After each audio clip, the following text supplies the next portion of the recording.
नमस्कार। कथा दर्शन में आपका स्वागत है।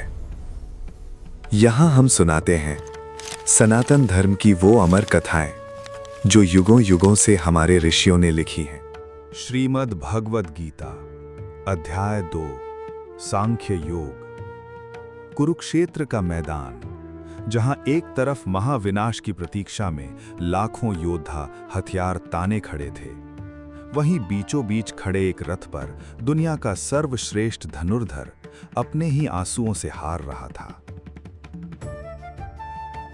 अर्जुन का गांडीव छूट चुका था। वे अपनों के मोह और शोक के अंधकार में पूरी तरह डूब चुके थे, लेकिन उनके सामने उनके सारथी के रूप में स्वयं परब्रह्म भगवान श्री कृष्ण विराजमान थे, शांत और मुस्कुराते हुए। यहीं से शुरू होता है ब्रह्मांड का वो अमर ज्ञान जिसने एक टूटे हुए इंसान को फिर से महायोद्धा बना दिया।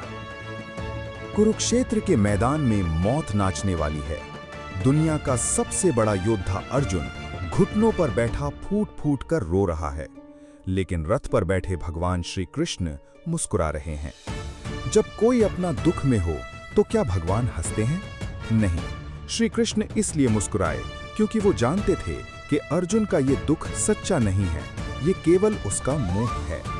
जिस शरीर के नाश होने से अर्जुन डर रहा था, सत्य तो ये था कि वो शरीर पहले से ही नष्ट होने वाला है, और जो वास्तव में है यानी आत्मा, उसे तो ब्रह्मांड की कोई शक्ति मार ही नहीं सकती। भगवान ने अर्जुन से सिर्फ एक बात कही। कृष्ण के स्वर में देवताओं जैसी गर्जना थी। उन्होंने कहा, हे पार्थ, इस विषम परिस्थिति में तुम्हारे अंदर ये कायरता कहां से आ गई? ये तुम्हारे जैसे श्रेष्ठ पुरुष को शोभा नहीं देता।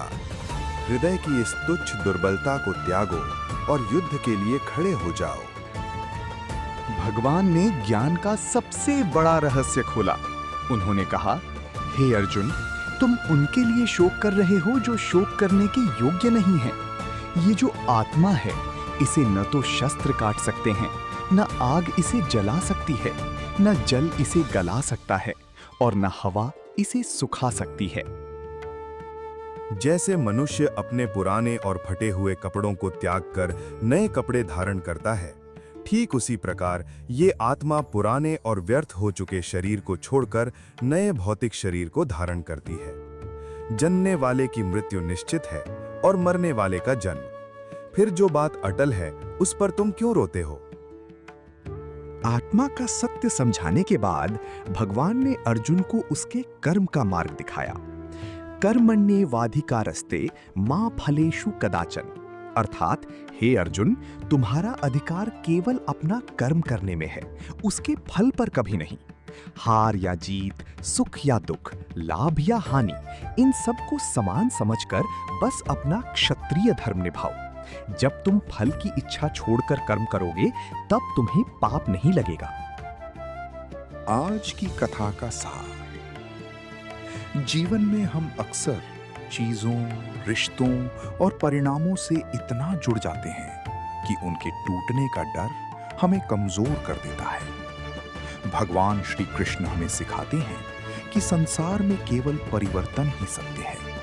हमारी आत्मा अमर है, इसलिए भविष्य की फल की चिंता किए बिना वर्तमान में अपने कर्तव्य यानी ड्यूटी को पूरी ईमानदारी से निभाना ही जीवन जीने का सबसे सही तरीका है।